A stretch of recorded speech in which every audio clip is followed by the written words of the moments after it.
Family से हमें एक सवाल मौसूल हुआ और मसला ये नई नई शादी हुई है। जो साहब हैं वो अहले तशी हैं और जो लड़की है वो सुन्नियों में से गई हैं, तो वो थोड़ा सा घर में उनके मसले मसाइल चल रहे हैं उस पर, इफ्तार और सहरी पर। इफ्तार और सहरी पे ये बहुत बड़ा एक इशू चल रहा है घर में। और इशू नहीं है, इशू बनाया जाए तो अलग बात है, इशू नहीं है। अच्छा, कुछ अर्ज करूं? जी आप बात जी। बिस्मिल्लाहिर्रहमानिर्रहीम। देखिए, ये हमारे इस मुआशरे का हुस्न है कि मुख्तलिफ कौमियतें, मुख्तलिफ रंग, मुख्तलिफ नस्ल और मुख्तलिफ अफकार के लोग एक छत के नीचे आराम से रहते भी हैं और मोहब्बत के साथ ज़िंदगी गुजारते भी हैं। बेशक जहाँ तक इस तरह की फैमिलीज़ का ताल्लुक़ है, जहाँ पर शोहर और बीवी दो मुख्तलिफ फ़िरक़ों या मसलकों से मुताल्लिक़ हैं, वहाँ पर बाज़ औक़ात इस तरह के मसाइल पेश आते हैं, लेकिन उसका रास्ता जो है वो फ़िक्री है, लड़ाई झगड़े वाला नहीं है, उलझन वाला नहीं है। 10 मिनट पहले और 10 मिनट बाद कोई बड़ी बात नहीं है, सिर्फ उसके रीज़न्स को तलाश करने की ज़रूरत है। ठीक है।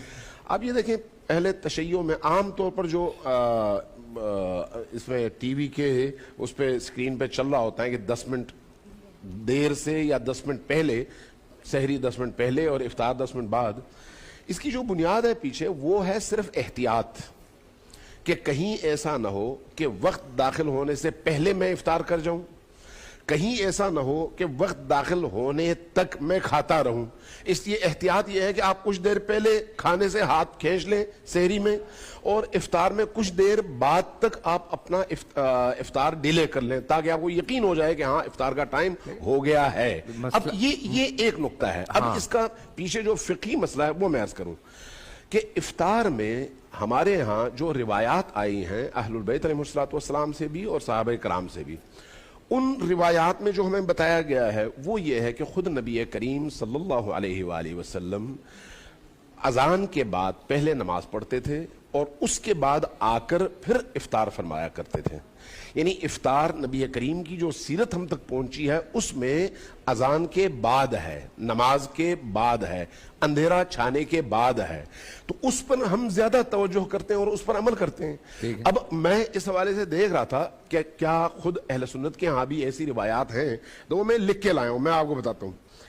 हजरत उमर फारूक और हजरत उस्मान गनी के हवाले से इमाम मालिक ने मौता में और इमाम शाफी ने अपनी मुस्नद में और इमाम बेहकी ने सुनन कुबरा में ये रिवायतें नकल की हैं, जिसमें वो ये फरमाते हैं कि ये दोनों हजरात, दोनों खुलफाए राशिदीन नमाज की अजान के मौके पर पहले जाते थे, नमाज पढ़ते थे और उसके बाद अंधेरा छाने के बाद आकर इफ्तार किया करते थे। तो इसका मतलब है ये कोई इख्तलाफी मसला नहीं है, आपके सलीके का मसला है कि आप किस रविश को पसंद करते हैं।